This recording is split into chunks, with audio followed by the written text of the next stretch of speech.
even today, I started wondering about it at one time. You know, because this morning was a little slow, and I caught some, but I wasn't catching any big ones. And about 1 o'clock, you know, it got right, and I caught most of my weight, you know, that I weighed today after 1 o'clock. I know you've given all the props really just to the fishery about how amazing it is, and you found really the right spot, but were there things about the time or the place of this type of tournament that just was perfect in line with your strengths?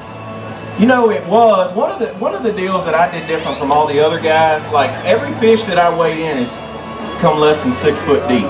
I mean, I've been power poled down on these schools of fish. There are about 3 little places, 3 big mussel piles on this bar that I was fishing, and the fish were shallow. Like, I haven't caught a fish over 6 foot deep this week. I mean, when I'm cranking, I was throwing a square bill.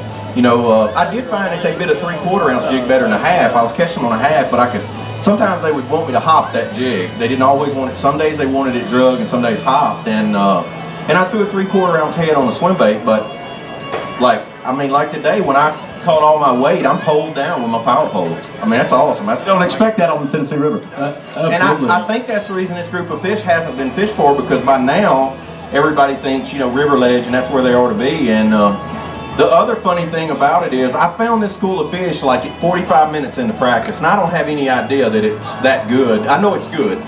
And the cool thing, there were so many fish there, it was an oil slick from them eating shad. And the only other time I see it in saltwater, I do a good bit of saltwater fishing at home inshore, and you see trout will do that, and redfish will do that.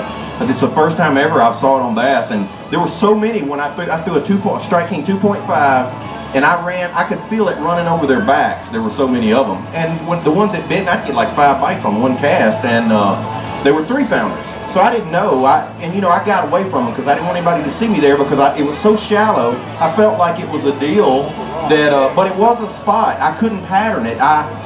Because I spent the next 3 days looking for that deal, and all the other schools I found were typical Tennessee River deal. But it's a special place, you know. And the other thing I like to say, a lot of guys follow me. I mean, now I'll sit back and watch. I mean, it's awesome. It really was. You know, this is these kind of tournaments don't happen. You know, even finding a spot like that's like a spot of a lifetime in a major tournament. And these guys are so good. They found everything else.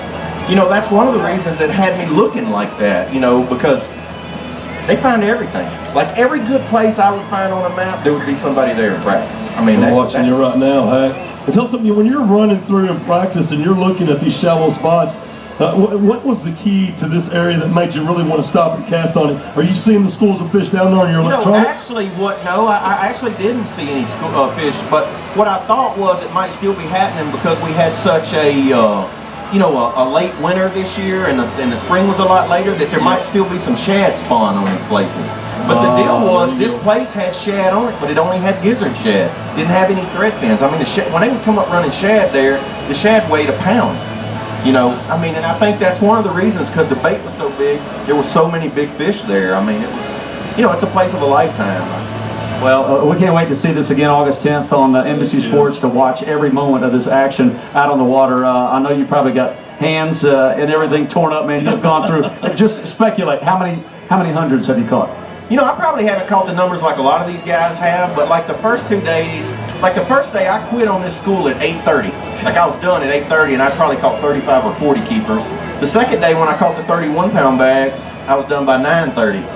And the reason I quit, they were still just, I mean, they were on fire, but I caught like 3 big ones, and I had 2 4-pounders, and I was like, boy, this is the day I should try to catch 30 because I'm working on it. And the deal was, my smallest fish was like a 5-pounder, and I'm like, I just can't cull that. I'm stopping. And so I just backed off of them a couple hundred yards and pulled down and just sat around and watched. This is a dream come true. This is the day you dream about as an angler, and it's happened for you. Hopefully one more tournament in Kentucky Lake, and then you'll be on your way to the Forest Foot Cup. Anyone watching online back in Louisiana? Anyone here? My wife, all my friends at home, my kids, everybody's watching. Woo! I'm talking about, man. Take that trophy one more time, Greg. Grab that trophy behind you. Hold it up. $100,000 richer. Forest Foot Cup champion, former Angler of the Year, now $100,000 richer.